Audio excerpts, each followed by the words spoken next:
And let's move on into our last topic, Mark. We're going to take a look at sophomore quarterbacks. Before we do, for the pals on YouTube, the real MVPs on YouTube, make sure check us out on Patreon.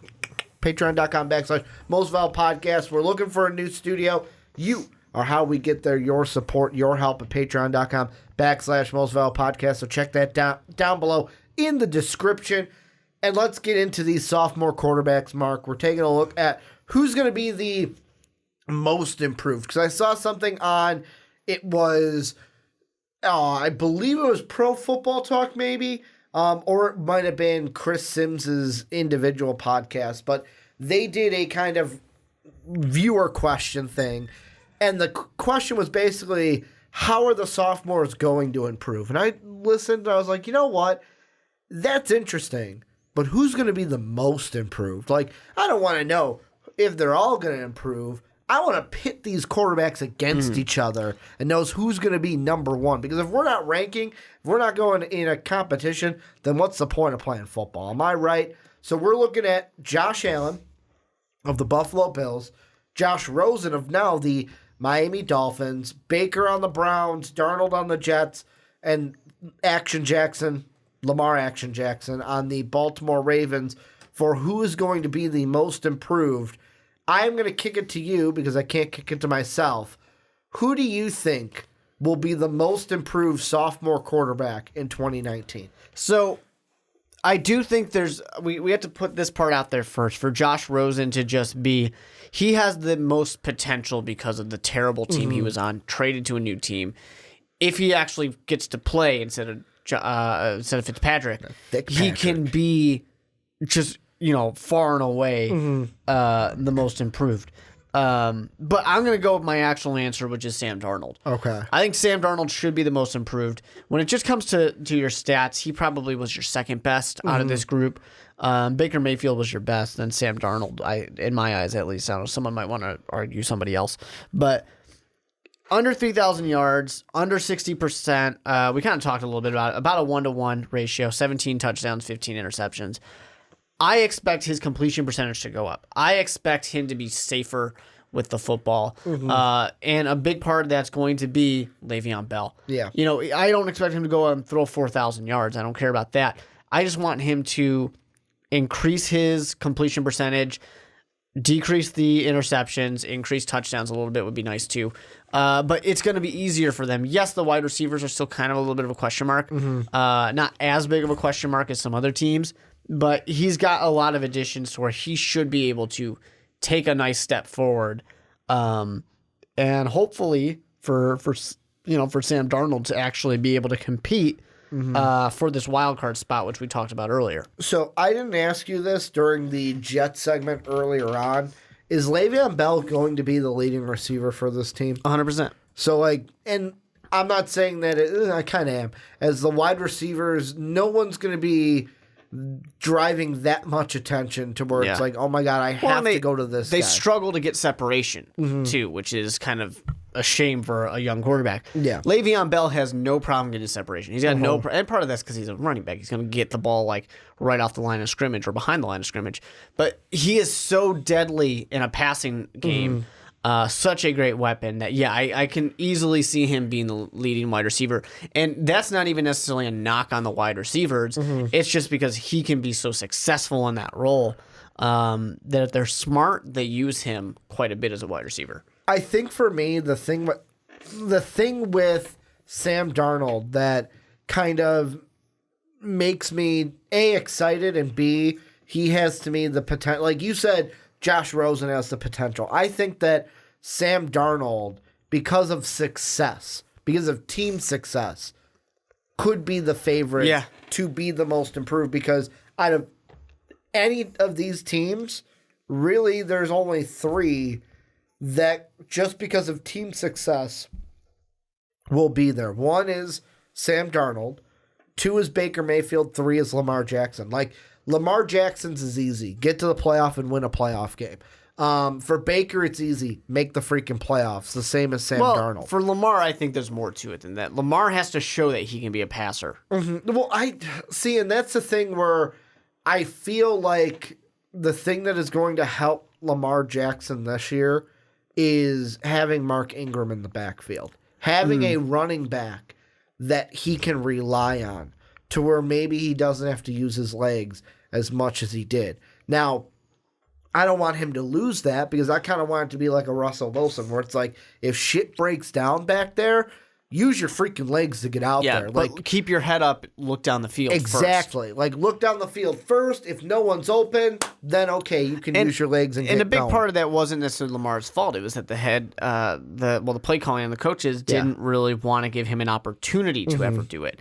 So I blame them as well. Yeah, and I mean, if we're talking coaching, Baker Mayfield's kind of in a similar boat. Like, I know Freddie Kitchens worked with him last year. He's now the head coach, but how is Freddie Kitchens' offense going to, now that he's taking on a bigger role, not just an OC, how is that going to translate? Plus, with Baker Mayfield, you've got Jarvis Landry on this team. Now you've got OBJ on this team, and I'm not saying that OBJ is not a talent, but A, it's a lot of hype. B, it's a lot of personality to deal with. Personality and a lot of dramas. Like, if let's say OBJ ain't getting the ball and Jarvis Landry's getting more of the touches, is OBJ going to be okay with that? Well, they're supposed to be like best friends. Or is he going to be proposing to kicking screens after he kicks it? Right. I think that domestic violence. The problem for Baker screen. Mayfield is simply that managing the egos. No.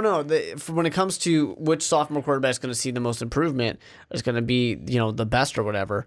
If it's just who's going to have the best stats, there's easily a good chance Baker can, because Baker pretty much doubled two of these other quarterbacks' stats last year. So he is well ahead to begin with because he's just in a better situation than these other players. So that's right there. I mean, he had 3,700 yards, 27 to 14 for a touchdown and interception. He's in a much better situation than these other coaches or other quarterbacks are. So he put up his numbers already. There's not really that much up for him to go. There definitely is some, but not enough compared to like a Sam Darnold or Josh Rosen or Josh Allen. These guys have a lot more potential to move up. Baker, for me, is 110%. His most improved is based off of team success because of what we saw last year. However, the thing I will say, and when I was listening to Chris Sims, because they had Phil Sims on the phone for it, something that Phil Sims said, which usually I'm not going to say this, and I was like, oh, that's pretty interesting, is the fact of he was talking about Baker. And he said with Baker, the big thing is going to be what they used to tell rookies a lot going into their second year of like, all right, the honeymoon phase is over. It was great. Last year was awesome. Everyone loved you because you were new and you were a rookie. Well, now you're a sophomore. If we're not winning games, if you're not getting better, people aren't going to be like, oh, well, that's okay. He's just a rookie. Like, no, it's going to be if you're not winning games, if you're not stepping up, some of the blame is now going to be pushed onto you. And I'm not saying for Browns fans, I'm not saying that Baker can't handle that, but like that to me is what Baker's season is going to be judged on success and expectations because now the expectations are astronomically high for this team, especially when you got a rookie like Greedy Williams coming in going, Super Bowl, we're going to be there, we're going to win it. To me, like you mentioned Josh Rosen having the most potential to be the most improved, I think Josh Allen could be the guy that we look at based off of skill, based off of what he's actually doing on the field. We can look at him and go, he looks a lot better than last year. Because the one thing, if you watch Josh Allen last year, the most incompletions that were like, why are you throwing it that far? Yeah. Why are you trying to take the Shouldn't top have off surprised the defense? anybody because we saw him do it time and time again leading up to the draft. Exactly. But the thing I'm looking at this year that I feel like this one player is going to be the biggest reason for development in Josh Allen's game, Cole Beasley. Because to me, what was Cole Beasley with the Dallas Cowboys? Hey, Dak, it's okay.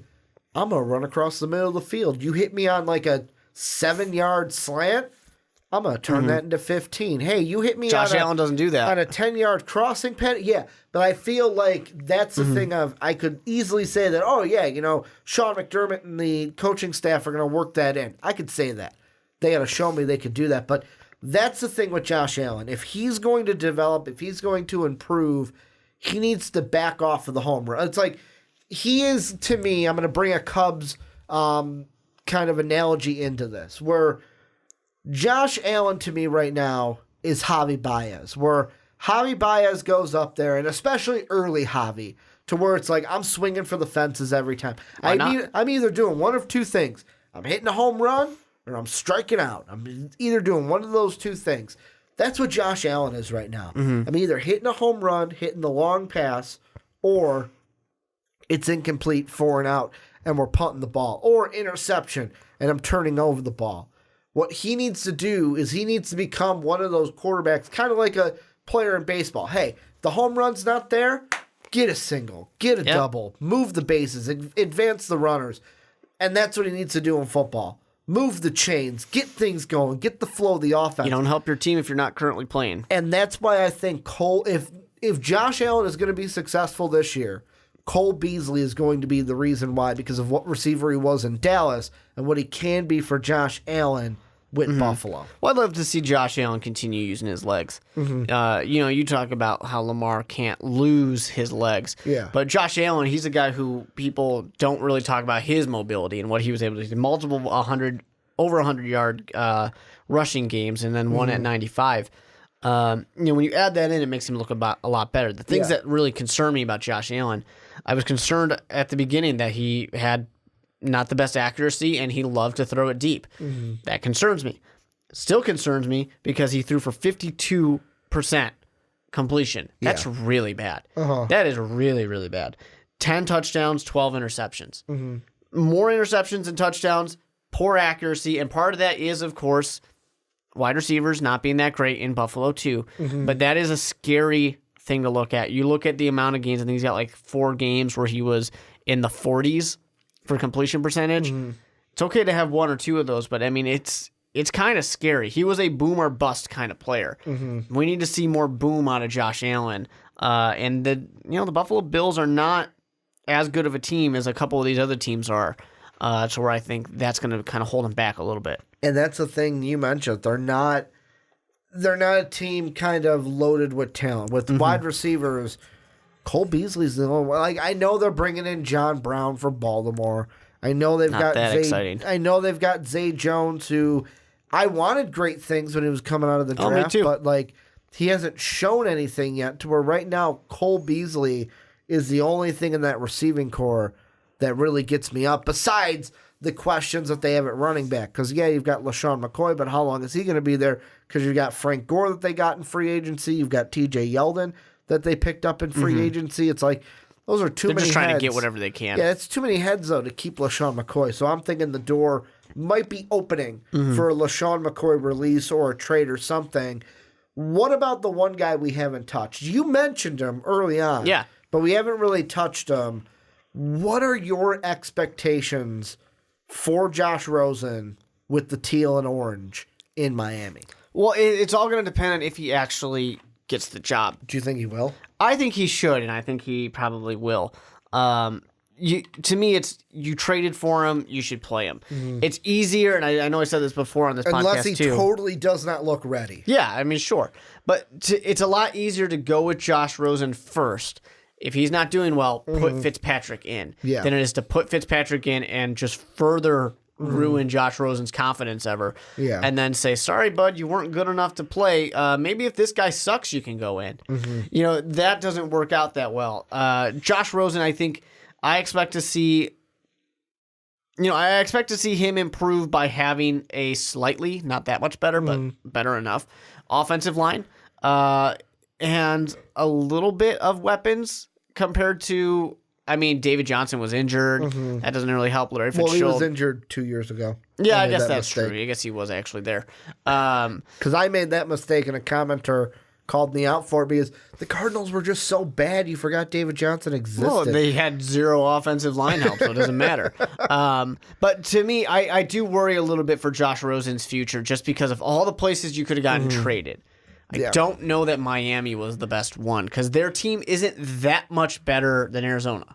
I feel like the guy he's got to befriend is Devonta Parker because that Someone is has to turn him back to being good. Well, and that was the thing. Like, Jay Cutler was on this Miami team. It's like, holy shit, Devonta Parker's actually good, man. Yeah. Like, he's actually getting the ball. He looked good. Oh, and then Jay's not playing anymore, and Devonta Parker, where did he go? Where'd he go? He's not there anymore. So, like, if Josh Rosen can find a rapport with Devonta Parker, that's got to be your go-to guy because Kenny Stills is all right. He's not great. Yeah. You look at Mike Gesicki. He's someone that you're hoping at the tight end can be someone that you can rely on, but not a whole ton as he's still developing. The backfield to me is interesting because yes. Ballage got play last year, Kalen Ballage, but Kenyon Drake is your main guy. I'm interested to see if 7th round pick Myles Gaskin gets any play. I don't think he will. I think he's just going to be a special teamer early on, but like he was a guy at Washington, especially early on, had skills and had speed in the backfield to where like when I saw him in the 7th round, I went, ooh, he's not that bad, is he? Like, he's not that bad to where he's a 7th rounder to where right now they have him as 3rd on the depth chart. I don't know if he stays there, but he's one that if he can get going, get some balls from Josh Rosen in the backfield, could use his speed to help Josh. I just think with Josh Rosen, the biggest thing for him is let's say he gets the job out of training camp, gets the job out of preseason, he can't lose the job. Oh, for sure. That's the main thing. Don't lose the job because no one's expecting you to go to the playoffs. No one's expecting you to light things up. Just don't lose the job. Don't turn over the ball. Yeah. And kind of just prove to Arizona that they made the wrong pick by trading. Because he's definitely, in that risky situation of becoming the next Mike Glennon, Jimmy Clausen, just all these guys who get taken and it just doesn't work out. Younger quarterback like next drafted. year, they're immediately put behind, and then they just never get their chance to come back out of their backup role. I will say, though, that was poor management on the Cardinals to trade up for a quarterback, then be like, oh, shit, we're just as bad, and then have to trade that quarterback for nothing. What, a 2nd-round pick is what they traded him for? Yeah, and I think they gave up a 5th in addition to it, too. So, yeah, it was just very bad for Arizona. They just did not manage that well at all. So at the end of the day, if you had to rank them, let's say a top 3, who's your top 3 most improved sophomore? So we're talking most improved, not necessarily how their team will do, because those are two different things. How do you want to base this? I'll go off of what you said. We can do both. Okay, just to make everybody happy. My most improved, I'm gonna say Sam Darnold. I'm going to go with... And this is the one not taking in team success. Yes, this is just the quarterback themselves, their improvement. Okay. Sam Darnold, Lamar Jackson, and then Baker. And not that Baker's not going to be good, it's just that he doesn't have that much room to move up. Now, the actual team success, Baker Mayfield, Sam Darnold, and Lamar Jackson. See, I agree with you. I'm actually going to flip your last one, team success. You put Darnold at 2, right? Yeah. I'm going to put Baker, Lamar, Darnold. I think that the Ravens are going to be just a little bit better than the Jets. My other one, if I'm going off of just player by themselves with improvement, when I listened to the segment earlier today with Phil and Chris Sims, when he said Josh Allen, I even said to you beforehand, I was like, I can't believe he said Josh Allen is going to be his floor. The most improved. He started so low. I've actually talked myself into it. I'm going to say Josh Allen is going to be the most improved. Right behind him is going to be Josh Rosen, and then the third one will be Sam Darnold. Because I just think with the other two from the AFC North, Lamar Jackson, yes, obviously rookies always have something to improve, but he took over for a team that was dead in the water, took them to the playoffs. Like, there's not much room to go from there. My thing with Lamar is he has room to prove to the NFL that he can be a quarterback. It's minor tweaks.